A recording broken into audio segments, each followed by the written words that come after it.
আসসালামু আলাইকুম। আশা করছি সবাই ভালো আছেন। আজকে আমি শেয়ার করব আমার স্পেশাল একটি ব্রয়লার মুরগি রান্নার রেসিপি। এই রেসিপিটি রান্না করতে কোনো ধরনের বাটাবাটির ঝামেলা নেই এবং ব্রয়লার মুরগির কোনো গন্ধ থাকবে না। আর খেতে হবে অনেক সুস্বাদু, রান্না করতেও কম সময় লাগবে। আপনারা বাসায় অবশ্যই একবার ট্রাই করবেন, আমার রেসিপিটি ফলো করবেন। তো চলুন কথা না বাড়িয়ে শুরু করা যাক। আমি এখানে চামড়া সহ আধা কেজি ব্রয়লার মুরগির মাংস নিয়েছি। এবার এটাকে ম্যারিনেট করে নেব। ম্যারিনেট করার জন্য দিয়ে দিব হাফ চামচ লবণ, হাফ চামচ হলুদের গুঁড়া, 2 চামচ টক দই, 2 ফালি লেবুর রস। লেবুটি যদি বড় হয় তাহলে 1 ফালি লেবুর রস দিলেই এনাফ। সাথে দিয়ে দিব 1 চামচ সয়া সস। সয়া সসটা আমি এই মুহূর্তে দিতে ভুলে গিয়েছিলাম। ম্যারিনেট করার পরে আবার দিয়ে আমি ম্যারিনেট করেছি, আপনারা একসাথে দিয়ে দিবেন। দিয়ে ভালোভাবে মাখিয়ে চাপা দিয়ে ঢেকে রেখে দেবেন। পারলে ফ্রিজে রাখলে আরও ভালো হয়। এবার একটি কড়াইতে পর্যাপ্ত পরিমাণ তেল দিয়ে দিব। তেলের মধ্যে দিয়ে দিব হাফ চামচ হলুদ আর হাফ চামচ লবণ। দিয়ে ভালোভাবে নাড়াচাড়া করে কয়েকটি আলু ভেজে নিব। আলুটা অপশনাল, আপনারা যদি শুধু মাংস রান্না করতে চান সেটাও করতে পারেন। এবার ওই তেলের মধ্যেই দিয়ে দিব পেঁয়াজ কুচি। আমি এখানে 6টি মাঝারি সাইজের পেঁয়াজ কুচি করে কেটে দিয়ে দিয়েছি। এবার দিয়ে দেব গোটা মশলা, 2টি লবঙ্গ, 2টি কালো এলাচ। কালো এলাচ যদি বড় হয় তাহলে একটি দিলেও চলবে। সাথে 5টি সাদা এলাচ, 1 টুকরা দারুচিনি, 1 টুকরা তেজপাতা ও 6-7টি গোলমরিচ। সাথে দিয়ে দিব 2টি কাঁচামরিচ কাটা এবং 10-12 কোয়া রসুন। দিয়ে ভালোভাবে নাড়াচাড়া করব। নাড়াচাড়া করে পেঁয়াজটা যখন ব্রাউন হয়ে যাবে তখন দিয়ে দেব হাফ চামচ আদা বাটা। দিয়ে ভালোভাবে নাড়াচাড়া করে সামান্য একটু পানি দিয়ে দিব। পানি দিয়ে একটু নাড়াচাড়া করে এবার দিয়ে দেব গুঁড়ো মশলা।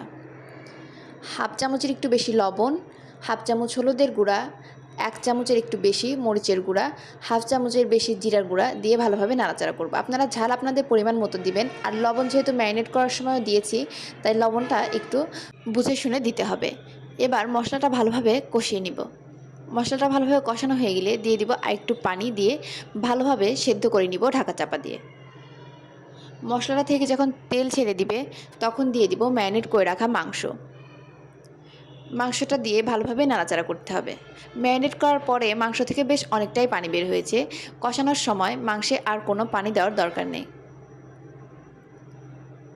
ভালোভাবে বারবার নাড়াচাড়া করে কষিয়ে নিতে হবে। ঢাকা চাপা দিয়ে বারবার কষাতে হবে। মাংসটা কষানো হয়ে গেলে দিয়ে দিতে হবে আলু। আলু দেওয়ার ভিডিওটা নিতে আমি ভুলে গিয়েছি, সেজন্য সরি। আলু দিয়ে ভালোভাবে নাড়াচাড়া করে আরও কষিয়ে নিতে হবে।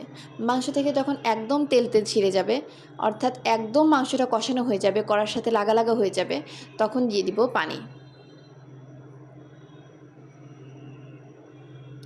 আমি এখানে ছোট গ্লাসের 2 গ্লাস পানি দিয়ে দিয়েছি। মাংসটা যেহেতু অনেকক্ষণ কষানো হয়েছে তাই বেশিক্ষণ সেদ্ধ করার প্রয়োজন নেই, অল্প পানি দিয়ে সেদ্ধ করে নিলেই হবে।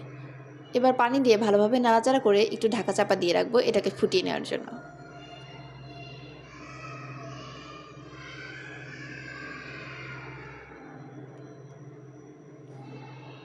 মাংসটা ফুটে গিয়ে যখন ঝোলটা কমে আসবে তখন আরেকটু নাড়াচাড়া করে দিয়ে দিব হাফ চামচ জিরা গুঁড়া।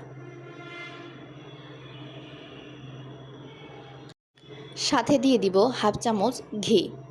ঘিটা অপশনাল, আপনারা না দিলেও পারেন, তবে ঘিটা দিলে আলাদা একটা ফ্লেভার আসে যেটা খুবই ভালো লাগে।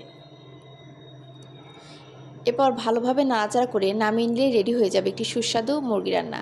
আপনারা একটু খেয়াল করলেই দেখতে পারবেন মাংসটা কত পারফেক্টলি সেদ্ধ হয়েছে এবং কতটা সফট হয়েছে। এবার নামিয়ে পরিবেশন করলেই রেডি হয়ে যাবে একটি সুস্বাদু ব্রয়লার মুরগি রান্না, যেটাতে কোনো ধরনের কোনো গন্ধ নেই। এটি ভাত অথবা রুটি যে কোনোটার সাথেই পরিবেশন করতে পারেন। আপনারা বাসায় অবশ্যই একবার ট্রাই করবেন। আর আমার ভিডিওটি ভালো লাগলে ভিডিওতে লাইক কমেন্ট করে দিবেন। আল্লাহ হাফেজ।